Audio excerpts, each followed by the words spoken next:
Ce qui différencie un freelance qui n'arrive pas à générer un seul euro et un entrepreneur à succès est en partie dû à sa capacité à être productif et à être organisé. Je vais dans cette vidéo te partager toutes mes astuces et un plan de route que tu peux appliquer à ta propre routine pour devenir 100 fois plus productif qu'avant. Si on prend l'exemple d'Elon Musk, c'est sa productivité impressionnante et sa capacité à gérer plusieurs entreprises à la fois, notamment Tesla et SpaceX, qui fait qu'il est considéré aujourd'hui comme l'un des meilleurs entrepreneurs de notre temps. Lorsque tu es plus productif, tu peux accomplir plus de tâches dans un laps de temps plus court. Cela peut t'aider à atteindre tes objectifs plus rapidement. L'idée n'est pas forcément d'aller plus vite, mais de travailler au contraire de manière plus intelligente, d'utiliser les outils modernes pour te dégager plus de temps et te focaliser sur les choses essentielles à ton business. L'importance de la planification et de la priorisation. Si tu souhaites développer ton entreprise, tu dois être en mesure d'identifier les actions qui vont te permettre à ton entreprise de grossir. Tu dois avoir une vision claire de ce qui te permet de développer ton entreprise au stade où tu en es aujourd'hui. Est-ce que c'est la vente? Est-ce que c'est la mise en place de process? Est-ce que c'est recruter pour déléguer? Voilà, à toi d'identifier tout ça. Je vais pour cela différencier deux types de tâches. Première, qui sont les tâches macro. Les tâches macro sont des objectifs qui nécessitent plusieurs tâches micro pour être réalisées. Il s'agit d'objectifs finaux comme obtenir X clients dans ton entreprise. Pour les tâches macro, tu peux utiliser pour prioriser ces tâches la loi de Pareto. 20% de tes actions obtiendront 80% de tes résultats. Pour être productif, tu dois être en mesure d'identifier les activités à forte valeur ajoutée et de leur consacrer plus de temps et d'efforts que les autres. Et sur ces autres tâches, d'essayer de déléguer. Les autres tâches sont les tâches micro. Les tâches micro sont les tâches que tu peux réaliser dans ta journée qui vont aider une tâche macro, comme par exemple l'envoi d'un email de prospection. Pour prioriser les tâches micro, j'utilise personnellement la matrice d'Eisenhower. En parlant de matrice, cela peut te faire peur, mais c'est en réalité très simple. Et je le fais dans ma tête pour étudier une tâche. En gros, la matrice d'Eisenhower est divisée en 4 cadrans. Le cadran numéro 1, qui sont les tâches importantes et urgentes. Ce sont des tâches qui doivent être faites immédiatement. Elles sont donc, comme je l'ai dit, à la fois urgentes et importantes. Pour Ingenius, mon agence, il s'agirait par exemple d'un projet avec une deadline très proche ou l'onboarding d'un membre de mon équipe. Cadran numéro 2, important mais non urgent. Ce sont des tâches qui sont importantes pour atteindre tes objectifs à long terme, mais qui ne sont pas nécessairement urgentes. Par exemple, cela peut être le développement d'un plugin WordPress pour améliorer l'expérience de mes clients. Cadran numéro 3, non important mais urgent. Ce sont des tâches qui semblent urgentes mais qui ne contribuent pas significativement à tes objectifs à long terme. Par exemple, certaines demandes de dernière minute ou certains mails à répondre à des clients pressés. Cadran numéro 4, non important et non urgent. Ce sont des tâches qui ne sont ni urgentes ni importantes. Ce sont souvent des distractions ou des activités de détente comme regarder la télévision ou naviguer sur LinkedIn. Maintenant que tu as identifié les tâches qui sont importantes à réaliser, je te conseille de les planifier correctement. Si tu as de grandes tâches macro à accomplir, essaye de les décomposer en petites étapes micro. Cela pourra rendre la tâche moins intimidante et te donner un sentiment d'accomplissement à chaque étape terminée. D'ailleurs, pour revenir à Elon Musk, il est connu pour diviser son temps en blocs de 5 minutes. Cette technique, souvent appelée time blocking, permet d'optimiser la productivité en organisant les tâches de manière très structurée. Tu peux également utiliser un agenda ou un outil de planification pour organiser tes tâches. Je ne suis pas très fan de ces outils aujourd'hui, mais cela m'a bien aidé au début. Monotâche versus multitâche. On pense souvent qu'être capable de réaliser plusieurs choses à la fois permet d'aller plus vite et d'être plus efficace, mais pas du tout. Faire plusieurs choses à la fois, c'est juste rien faire ou tout avancer lentement à la fois. En fait, pour être productif, il faut au contraire être focalisé à 100% sur ce que l'on fait et atteindre un état de flow, que certains appellent d'ailleurs le deep work. Durant ces périodes, on se concentre profondément sur une tâche qui nécessite des compétences cognitives complexes et permet de faire vraiment avancer ta liste de tâches. Le deep work est justement compliqué à mettre en place aujourd'hui parce que nous sommes tous distraits par des emails, des réseaux sociaux ou autres tâches de surface qui ne nécessitent pas beaucoup de concentration. C'est précisément ce qui rend le deep work si précieux. Il te permet de produire des travaux de haute qualité à un rythme très rapide. Les personnes très productives paraissent faire du multitâche, mais font en réalité du monotâche. Elon Musk en parle d'ailleurs très bien, c'est ce qu'il appelle le batching. Le batching est une technique de gestion du temps qui consiste à regrouper des tâches similaires et à les accomplir tout ensemble plutôt que de passer de l'une à l'autre tout au long de la journée. Elle te permet d'éviter de perdre le fil d'une tâche à une autre et de rester dans cet état de flow, ce qui augmente ta productivité. Bref, tu l'auras compris, si tu souhaites être productif, ne réalise qu'une seule tâche à la fois. Éliminer les distractions est essentiel pour améliorer ta productivité.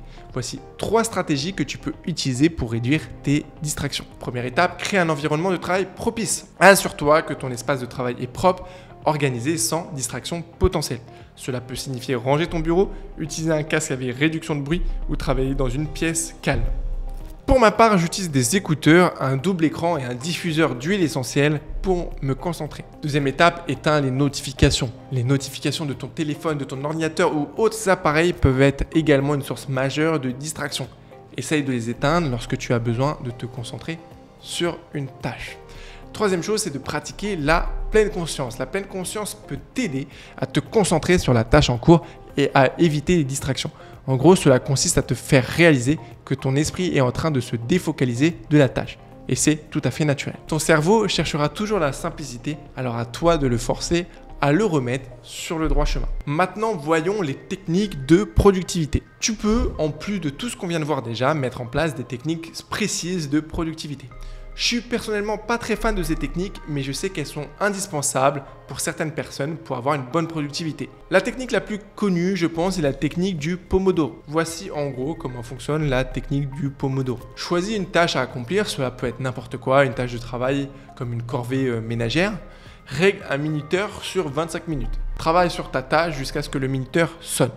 Pendant ce temps, concentre-toi uniquement sur la tâche que tu as choisie. Prends une pause de 5 minutes. Une fois que le minuteur sonne, arrête de travailler et prends une courte pause. Cela permet à ton cerveau de se reposer et de se rafraîchir. Répète le processus. Après ta pause, règle à nouveau le minuteur sur 25 minutes et recommence à travailler. Prends une pause plus longue cette fois après 4 Pomodoro. Après avoir terminé 4 cycles de 25 minutes de travail et 5 minutes de pause, prends une pause un peu plus longue. Généralement, ça va être 15 à 30 minutes. Il existe d'autres techniques comme la méthode Kanban ou la technique du time blocking, mais je ne vais pas te les présenter aujourd'hui car ne les utilisant pas, je ne suis pas vraiment la meilleure personne pour te les expliquer. Limiter les communications. Les réunions et autres formes de communication peuvent être importantes pour le fonctionnement d'une entreprise ou d'une équipe, mais si elles ne sont pas gérées correctement, elles peuvent aussi devenir une grande source de distraction et de perte de temps. Je pense que le gros souci des réunions est le fait que ton cerveau doit se recentrer sur une tâche et vont forcément casser ton état de flow. En limitant les réunions et en gérant mieux les communications, tu peux gagner du temps, réduire les distractions et augmenter ta productivité. Dans l'idéal, essaye de placer tes réunions la même journée pour dédier des journées sans réunion et 100% focus et productif. Utiliser des effets de levier. L'effet de levier dans le contexte de la productivité signifie utiliser des ressources ou des outils qui peuvent multiplier l'efficacité de ton travail. Voici quelques façons d'utiliser l'effet de levier pour augmenter ta productivité. La délégation. Si tu as des tâches qui peuvent être effectuées par quelqu'un d'autre, délègue-les. Cela te libère du temps pour te concentrer sur les tâches qui nécessitent vraiment ta compétence et ton attention.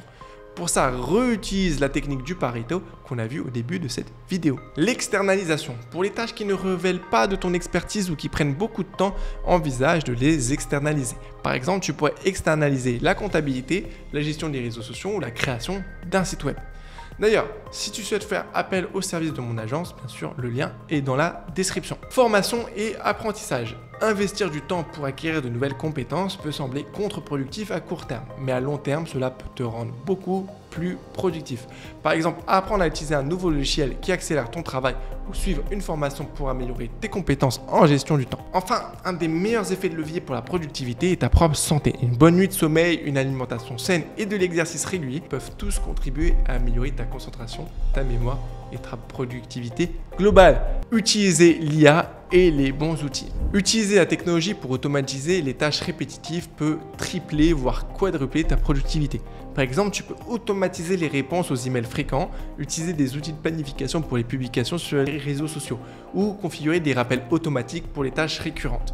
Il existe de nombreux outils et applications qui peuvent t'aider à organiser ton travail, à gérer tes tâches, à communiquer plus efficacement ou à rester concentré. Il existe des outils comme Trello, Asana, Slack, bref, beaucoup de choses pour t'aider à améliorer ta productivité. Pars du principe dans tous les cas que si tu dois réaliser 2 tâches identiques, il y a forcément une façon d'automatiser cette tâche répétitive. Aussi, avec l'événement de l'IA, tu peux commencer à lui déléguer plusieurs tâches. C'est d'ailleurs grâce à GPT-4 que j'ai pu t'expliquer facilement la technique du Pomodoro que je n'applique pas personnellement. Je suis persuadé que c'est ce qui va créer un écart entre les gens, ceux qui savent vraiment utiliser la technologie et ceux qui en sont incapables. Il peut y avoir aujourd'hui un écart de x100 entre quelqu'un de non productif et quelqu'un de productif grâce à ces outils.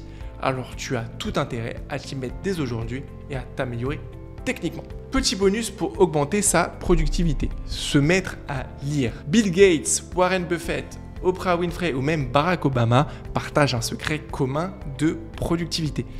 Ils aiment tous lire et ont des routines de lecture. La lecture est souvent citée comme une clé du succès car elle permet d'acquérir des connaissances, de stimuler la créativité et d'améliorer la concentration. Chaque livre que tu ouvres est une fenêtre sur un nouveau monde, une source infinie de savoir. Que tu lises un livre de fiction, une biographie, un essai ou un manuel technique, tu apprends toujours quelque chose de nouveau. C'est un investissement dans ton développement personnel et professionnel qui peut te rendre plus efficace dans tes tâches quotidiennes. Alors, si tu ne t'es toujours pas mis à lire, il est grand temps de te préparer un bon thé ou un bon café et de se mettre à lire dès maintenant. Et voilà, je viens de te partager toutes mes connaissances sur la productivité que j'applique personnellement, à part bien sûr les techniques comme Pomodoro, mais bon, je t'en ai parlé parce que beaucoup de mes confrères l'utilisent. Je suis vraiment persuadé qu'en appliquant ces méthodes, tu peux multiplier jusqu'à x100 ta productivité et les tâches réalisées dans ta semaine. Une autre aide à la productivité dont je ne t'ai pas parlé est l'autodiscipline. J'ai tourné une vidéo complète sur le sujet que tu trouveras juste ici et que je t'invite à regarder dès maintenant. On se retrouve d'ici 2 semaines. Allez, ciao!